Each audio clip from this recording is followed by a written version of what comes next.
Welcome back to my channel. जय सीताराम। रामायण में शूर्पणखा का वो किरदार है जिसके कारण भगवान राम और रावण का युद्ध हुआ। शूर्पणखा ही रावण के अंत का कारण मानी जाती, लेकिन इसके पीछे उसकी ही रावण को दिया गया एक श्राप भी था। शूर्पणखा से जुड़ी कई बातें जिसके बारे में हम लोग बहुत कम जानते हैं, जैसे कि शूर्पणखा का विवाह किससे हुआ, उसने रावण को क्यों श्राप दिया और वनवास में वह माता सीता से मिलने क्यों गई थी। चलिए जानते। ज़्यादा लोग शूर्पणखा को केवल रावण की बहन के तौर पर जानते हैं, जिसके अपमान का बदला लेने के लिए रावण ने माता सीता का हरण किया था और जिसके परिणाम स्वरूप उसका भगवान राम के हाथों वध हुआ था। लेकिन शूर्पणखा की भूमिका इससे कहीं अधिक है। शूर्पणखा ऋषि विश्वा और कैकेयी की बेटी है। शूप जैसे नाखून होने के कारण उसका नाम शूर्पणखा पड़ा, जिसके उसके अन्य नाम मीनाक्षी, दीक्षा और चंद्रनखा भी है।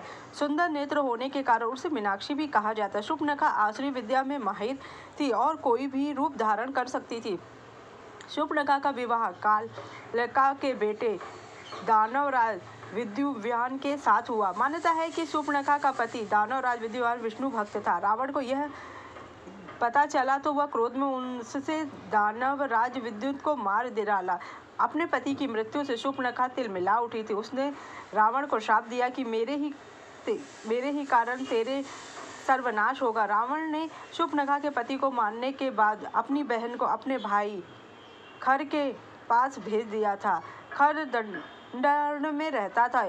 इसी दंडकारण्य में श्री राम वनवास काट रहे थे। जब शूर्पणखा ने प्रभु राम को देखा तो उन पर मोहित हो उठी गई और श्री राम से विवाह की इच्छा जताई। राम ने खुद को विवाहित बताया तो लक्ष्मण के पास गई। लक्ष्मण ने न केवल उसके प्रस्ताव को ठुकरा दिया, बल्कि जब शूर्पणखा को लगा कि ये दोनों भाई इस औरत की वजह से मुझसे शादी नहीं कर रहे हैं, तो वो सीता माता को मारने लगी। तो शूर्पणखा लक्ष्मण ने न केवल उसकी नाक कान काट दी, उसके बाद ही शूर्पणखा रावण के पास गई। उन्होंने सीता की माता की सुंदरता का बखान किया और उनके अपहरण की योजना बनाई। उसने बताया कि माता सीता को वो उनके लिए लेके आना चाहती थी, लेकिन उनके पतियों ने मेरा नाक कान काट दिया। एक कथा के अनुसार जब राम से ने एक धोबी द्वारा माता सीता के चरित्र पर आरोप लगाने के बाद माता सीता को त्याग दिया और जब माता सीता ऋषि वाल्मीकि के आश्रम रहने लगी, तो इस दौरान शूर्पणखा को माता सीता के वनवास का पता चला और वह उनसे मिलने आई थी।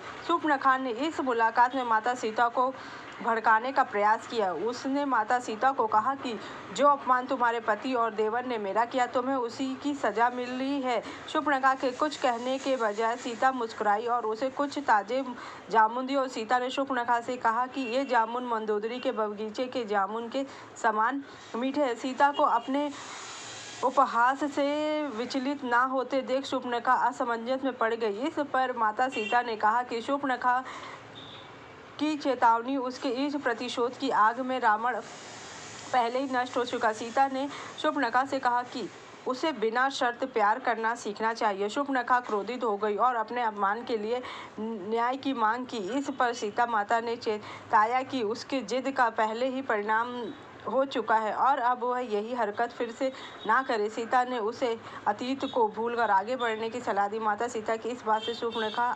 आत्मग्लानि हुई। शूर्पणखा का अंत। रामायण में शूर्पणखा के अंत का उल्लेख नहीं मिलता। पौराणिक कथाओं में कुछ जवाब अवश्य मिलते। कहते हैं कि रावण की मौत के बाद शूर्पणखा विभीषण के साथ लंका में ही रही।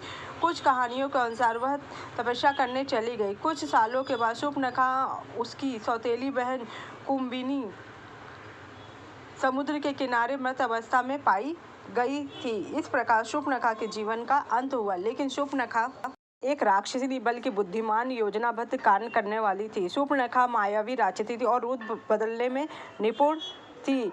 कुछ कथाओं के अनुसार शूर्पणखा ने ही लंकापति रावण के विनाश की कसम खाई थी, जिसकी वजह से उसने अपनी प्रतिज्ञा पूरी करने के लिए रावण को उकसाया, जिससे उन्होंने श्री राम के साथ प्रतिशोध लेने का बदला लिया और जिस कारण से शूर्पणखा का प्रतिशोध पूरा। अगर आपको मेरी जानकारी अच्छी लगी तो मेरे चैनल को लाइक कीजिए, सब्सक्राइब कीजिए। Thank you so much.